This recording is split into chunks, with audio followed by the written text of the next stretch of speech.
My boyfriend said you can't just break up with me after 2 years, but after he trashed my book and my career, I told him to take his mediocre stick out of his mediocre ass and be on his mediocre way.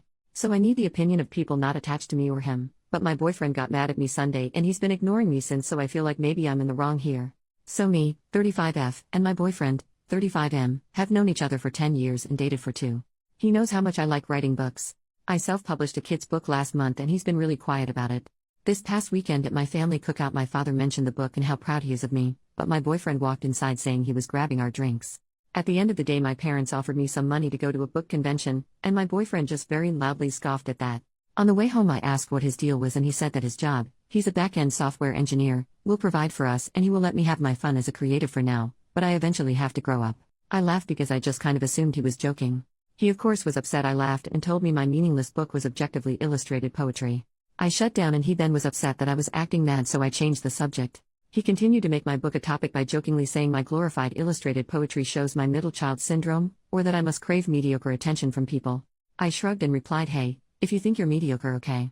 And moved on. He texted me the next morning saying I tore him down and was being a bully and he was kidding with me, and he hasn't at all responded to me since. I am away on a planned work trip and now I am overthinking it. Maybe was I the jerk for making that joke? Update, 3 days later. I'm going to refer to my boyfriend as Chris from now on. Hey y'all, I had to post this because what a time to be alive, but I broke up with Chris a few hours ago, boy howdy. He had ignored me for a full day and I hadn't reached out to him because I was honestly fed up with his attitude. We've been together for 2 years and I never have seen him act this way. I flip-flopped between maybe he was having a bad day or something was going on and he transferred his negative energy onto my book, but no, he's just a soggy moldy baby carrot that didn't think I had dreams of my own or I would throw it away for him. Our mutual friends have told me that he had basically told them that I rubbed my success in his face and made him feel like a simp just following his girlfriend around being ignored when he has a successful business and has the higher paying job. He texted the day after his silent treatment that me not reaching out to him was a sign that I don't love him, and went on to say that I love my book more than I love him because I neglected him while working on it, and then that I didn't praise him at the party as my biggest supporter. The rest of his paragraphs, very long texts, went on to talk about that he had this whole plan that he would marry me and we would be engaged this year. But then you started not listening to me to drop things and focus on us, our lives and the future by taking up hobbies, and that my therapist poisoned me against him. I was diagnosed with depression this year and therapy has helped a lot. It hurt because I felt immediately like all I do is just rubbish to him. How the heck can you say that? I loved him so much because he was someone I thought I would be with forever. Guess not. I got angry and was texting him to ask, what makes you think I don't love you? I'd do anything for you. And just as I hit send his new message popped up and it said you wrote your book and you got your party. I assume now that I can finally have my girlfriend back, we can have a talk. I don't think you understand how I want our marriage to be, so I want to make things clear. But then he responded to my message, are you kidding me? If you're not going to prioritize me over a book no one but you cares about, why am I even staying with you? I can go find a woman who supports her man and wants his career and dreams to be successful. So I said alright, go find her. We clearly don't work. Best of luck. Him, wait, are you breaking up with me? Me, what do you want me to do? You've made it clear I am not what you want anymore. Him, you can't just break up with me. Me, Chris, please. Him, you can't just make that decision for me. You can't break us up like this. It's been 2 years. Me, 2 years in which one thing I wanted to do, one thing I was proud to have done and you needed to shit on it. You've been so sour about it and I don't get it. So get your better woman. Him, but you can't just break up with me. We have to talk. He calls. I decline. Him, pick up. You are being ridiculous. He shows up at my door and the second I opened it trying to push in but I hadn't left the chain lock on. He was screaming at me. He said I can't break up with him. It's been 2 years. How do I think it will go for me to try dating again after passing the expiration date for children? That's when I asked him to leave or I would call the police. And he said he will never forgive me for this book as it's ruined me as a person, and for some reasons I said, Chris, take your mediocre stick out of your mediocre ass and be on your mediocre way. And then I called my parents to tell them what happened. My mom is over now plying me with a mixed drink and she's been making fun of the repeated, you can't break up with me, line as he said many times in text and bunch in person. She said she was proud because I am usually quite passive and she didn't like him bulldozing over me, and when I asked her what she meant she brought up a lot of things I never really thought about. Chris would shoot me down a lot and I honestly thought I was compromising for our relationship, but it seems to some that I was just letting him speak for me a lot. 2 years. It feels like a blip and a lifetime at the same time. It's hitting me that it's over and my mom is staying over with me. But I have many what the hells to deal with, just not tonight. Small update, the next day, holy hell this blew up. I am usually a Reddit lurker on anonymous mode, so I was overwhelmed in the best way to see all this live and support. It made me cry. Good years, I promise. I cried most of my bitter ones a bit last night on my mom's shoulder. She was right, I don't miss him but the version of him I thought he was. And so I choose to look forward. Mom and I stayed up and read comments together. She's not a Reddit gal but loved all your messages and says she's happy to be the Reddit mom lol. Mom made breakfast this morning and we were eating when there was knock at the door. My mom held a hand up to halt me and got up herself to go to the door and ask who it was. Then I heard her say you have 15 seconds to leave or you're going to be made to leave. I got up to see mom shouting through the still locked door peeking through my peephole. There was someone on the other side talking back to her but she just kept steadily counting down. By the time she got to 6, she had put her shoes on and was holding my broom. I'm not stupid, I knew it was him even then but then my phone went off, and I didn't reply. It was him again. He left flowers and an apology card, along with a stuffed owl bear. Mom asked me if I wanted to read the card and I said I did. It basically was a long-winded apology admitting he was being a jerk but work has him stressed and he underappreciated me in general and it all came out in a nasty way. He's so sorry. He should have given me space and respected me more and will never do it again. He didn't sleep last night feeling so much regret over what he did and will do better. To please call. That he misses me and let's not throw away 2 good years of foundation away over a stupid fight. I handed it to my mother who read it, snorting and chuckling yeah I bet to herself and then stood up and went to the kitchen returning with a trash bag and my cell phone. What's the play, coach? She asked and just to freak her out I took the phone and pretend to call the pizza shop. Yes Domino's, we need a pizza, yes, I'm breaking up with my ex and we need to toss his shit out. All that to say it's now evening? The sun is lower and my neighbors are watching my house as I am in my parents' pool in their backyard drinking margaritas with my sister and brother. Mom tells the story to all of them over and over. I had texted him. Chris, we are done. All of the things you left at my place are in garbage bags on the porch. The neighbors have their camera pointed at the house so please just take your stuff and go. Don't knock. I am not in. If it's all there on Monday, it goes with the rest of the garbage to the curb. He replied asking if not home, where was I? But I won't be giving energy to this. I will spend the weekend with my family and I feel so lucky to have them. I've decided that I will go for another book. For those asking for links to this book already out, sorry, but when Mom and I read the comments she said, don't you dare put your name out there. They all seem lovely, but you don't know what others will do and I feel like if I did, it would be like opening the door to Chris like I did last night. You were right, that was dangerous. But if you are looking to do something nice, I would be absolutely overjoyed if you did one or both of 2 things. 1, love yourself and truly know you deserve love and nothing less and 2, buy books from a locally owned bookstore or buy art from the artist or commission an art piece etc. The art world is wonderful but also a struggle and many aren't as lucky as I am to have a strong support system. So support yourself and your local artist. Thank you all. Another edit. Sorry there were a lot of same questions in the comments. 1. Yes, we were an interracial couple. I am Black, Indigenous, and Middle Eastern. And he is Irish and French decent. 2. No, I do not want children.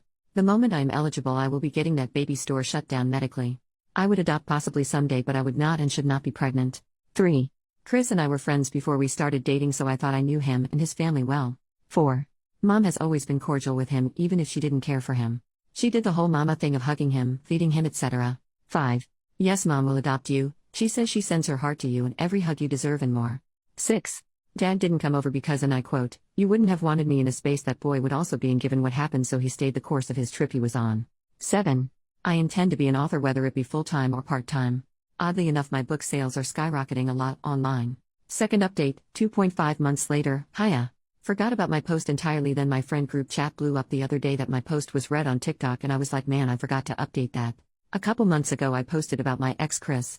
It's a bit of a trip to Mordor to explain so you're free to read the old posts but essentially I broke up with him because when I achieved a childhood dream of publishing a book for kids, instead of being a supportive partner he chose option B, being a butthurt needleless porcupine. Ineffective sure, but damn sure he's not. Anyway I posted about 2 or so months ago. To answer a couple questions about it all, yes I published using a popular site, no I can't share the title without outing my real name, and yes I did promote it at local conventions. You guys my book sold a bunch. Like last month I made $500 and this past month I made $700 bunch. Like local booksellers have started selling it and I was featured on a couple websites, TikToks and the like bunch. I will be a speaker at a local to my country book event bunch. A bunch. I have been over the ever-loving freaking moon about it. But of course while all this was happening, my breakup with Chris was also happening. My brother Kate and my sister Lena were up with me at our parents' for the weekend and we ended up making a week of it.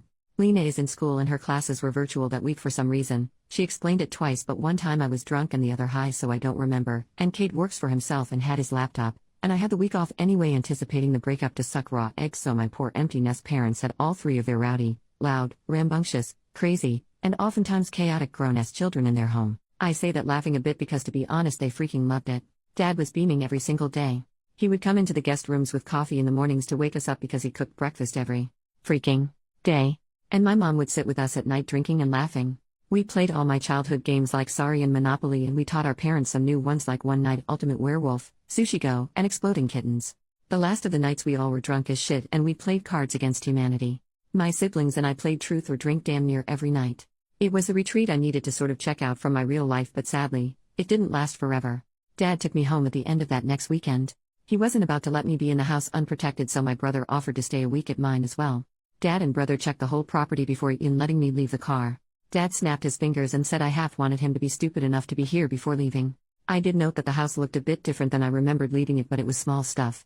Like a cup in the sink when I swore Mom had done the dishes when we left, or the blanket being over the loves eat rather than my recliner, but the real red flag my dumbass ignored is oh well, was that my bed was made. I do not ever make the bed. I just don't. Chris was military, so he does it every freaking day. I should have put the pieces together then, but I didn't. Bro and I stayed up all night playing on my PS5 until about 2 a.m. when a key was clearly heard unlocking my front door. In walks Chris. Hammered. And I mean hammered. Like so drunk it's a freaking miracle he didn't crash when he drove. Yes, drove over here. He saw me and just slurred something about finally I came home and he had been waiting. He didn't make a lot of sense, to be honest, and Cade was quick about starting to handle things. He told me to call Dad, which I did, then started to talk to Chris. Hey dude, you need to leave sort of stuff, and Chris was belligerent. Dad's phone went to voicemail, so I texted the family group chat that Chris was here, drunk, and then I started to video. Chris, when he gets this drunk, gets to be a lot and then will simply not remember a damn thing and deny ever doing anything, so this was a go-to for me. Cade is telling him to leave. Chris full-handed pushes Cade in the chest, telling him this is between me and him, and Cade is the one who needs to leave. Cade then says OP wants you out. So get out. To which my ex laughs and says screw what she wants. I don't care. Screw her. She's a BTCH. I then tell him I am calling the police and begin to do so, and this man swings on my brother. Cade was in the Marines. You wouldn't know by looking at him. He's about as lanky as they come. His military nickname is even Beansprout, but he is a solid fighter. He did boxing and kickboxing. So he moved out the way quickly. The problem with swinging on a guy like Cade when you're a drunk guy like Chris is, there's little chance you can hurt said guy. Chris swing, missed, and stumbled, falling into my coffee table head first. I ran to help him because it looked like a bad fall, and I may not love him anymore, but I don't hate anyone enough not to simply care if they are hurt or hurting. He was fine enough to grab my hair and yank me down. The rest is sort of a blurry recollection of what I was told happened mashup. So I go down. He yanked my hair hard enough for the fall to hurt a lot. Whether he did that maliciously or oh crap I am falling grab something is debatable, but I registered that I was now physically in danger. Being the first daughter born to a Marine and retired soldier of the Army and having an older brother in the Marines, bet your ass I learned self-defense. I'm not athletic by any means and honestly look laughable in a fight, but BTCH can swing. So I punched. I miss his stomach and hit the tender bits. He's screaming and calling me every word he can, and the N-word flies out his mouth even at one point, but he is down and too drunk to recover and get up. My mom arrives before the police. Look, my mom is the best and the sweetest, but in that moment she had murder on the mind, and it really showed. She came in and saw what happened. He kissed my brother on the forehead and said good job, but Kate said it was my blow that took him down, and then Mom hugged me and kissed my forehead. She asked us both if we are okay, and we were. She then asked if Chris was okay, and we explained. She checked him to make sure he was breathing and didn't need immediate help, but he was out like a light. The cops came and took him into custody, but then turned around and asked me if I was abusive towards him. Do you often punch him, hit him, or hurt him? And did you start the altercation? And things like that. You guys, I am not here trying to offend anyone who actually goes through DV, but it was a relentless torrent of questions as if I was the aggressor. I was questioned separate from Mom and Cade, and I myself am not a very forceful person. I have to admit, I was flustered.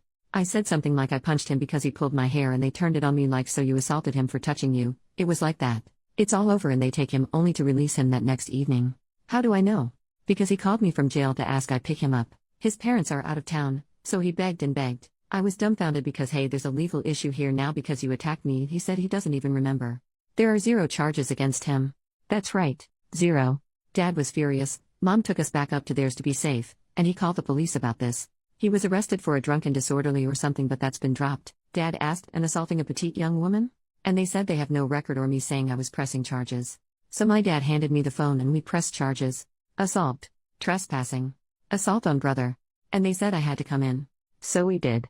The whole process was soul-sucking, and the intake officer kept making it seem like we were just the most Karen of Karens to ever Karen. The way I had to explain myself over and over was dehumanizing. I hated every second. Dad took us to dinner after with Mom and sister, and they all asked if I was okay, and I expressed how I felt. Dad was quiet and then said, unfortunately it's like that, and as a young woman of color, I will face it a lot. Chris's family isn't rich. They are well off though, and they also have many members in law enforcement. But Dad told me not to worry. He already hired someone to handle this BS. He gave me the option of either moving in with them temporarily or him, mom, and bro taking turns staying with me at my house. I chose the easier path and packed the essentials and have been up at my parents'.